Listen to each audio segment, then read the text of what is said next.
السلام علیکم ورحمۃ اللہ وبرکاتہ۔ محترم ناظرین، ایک مسئلہ پیش خدمت ہے۔ مسئلہ یہ ہے، سوال یہ ہے کہ کتنی مقدار میں منی نکلنے پر غسل واجب ہو جاتا ہے؟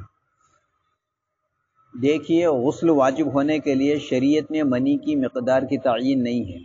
اگر 2 قطرے نکلے تو واجب ہوگا، 4 قطرے نکلے تو واجب ہوگا، 1 قطرہ آدھا قطرہ نکلے تو واجب نہیں ہوگا، اس طرح کی تعین نہیں ہے۔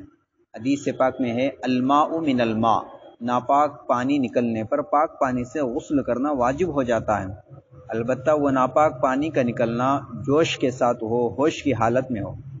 آدمی بیداری میں جوش کے ساتھ نکلے تو غسل واجب ہوتا ہے، اور ایسے ہی نیند کی حالت میں سونے کے بعد اپنی لنگی یا پہنا ہوا جو کپڑا ہے وہ تر دکھے تو غسل واجب ہوتا ہے۔